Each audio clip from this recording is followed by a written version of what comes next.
Prepaid metre কেলেঙ্কারির ঘটনায় প্রায় 40,000-এর বেশি গ্রাহককে ক্ষতিপূরণ দেবে জ্বালানি কোম্পানিগুলো।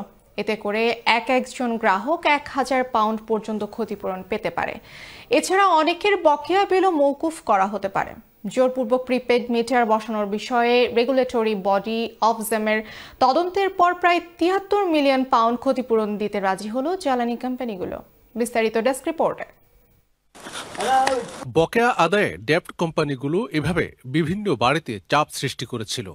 এ ঘটনার তদন্ত করতে গিয়ে জানা গেল 2 বছর আগে বিভিন্ন বিদ্যুৎ ও গ্যাস কোম্পানি জোরপূর্বক প্রিপেড মিটার বসাতে বাধ্য করে গ্রাহকদের। মাইক বললেন তিনিও এমন ঘটনার শিকার।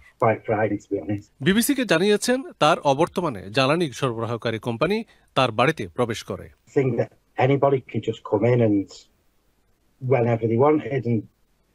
That was okay. I think that was a bit upset me that they thought this was okay. Regulatory body অবজেম বলছে প্রিপেড মিটার স্থাপনের ক্ষেত্রে জ্বালানি কোম্পানিগুলো আইন অনুসরণ করেনি। ফলে কোম্পানিগুলো ক্ষতিপূরণ বাবদ 73 মিলিয়ন পাউন্ড পরিশোধ করতে রাজি হয়েছে। প্রায় 40,000-এর বেশি গ্রাহক এই ক্ষতিপূরণ পাবে, কারণ তাদের সাথে বিমতাসুলভ আচরণ করেছে জ্বালানি কোম্পানিগুলো। Ofgem could now immediately act to ban forced imposition of prepayment meters, and given the evidence of what's been going on, that's what they should do. It'll take a little time, but the government can legislate to ban this practice altogether. জ্বালানি কোম্পানিগুলোর অন্যতম দায়িত্ব হচ্ছে গ্রাহকদের নিরাপত্তা নিশ্চিত করা। বিদ্যুৎ এবং গ্যাস কোম্পানিগুলোর প্রতিনিধিত্বকারী প্রতিষ্ঠান এনার্জি ইউকে অবজেমের তদন্তকে স্বাগত জানিয়েছে। The investigation and Ofgem's work's been really important. It's right that we get a real focus on making sure we're getting the right outcomes for customers.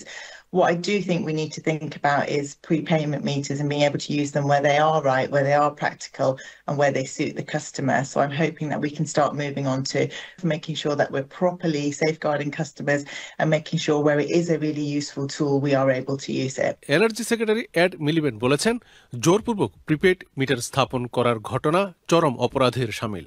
বললেন, অবজেমের তদন্তের ফলে মানুষের মধ্যে আবার বিশ্বাস ফিরিয়ে আনা সম্ভব হবে।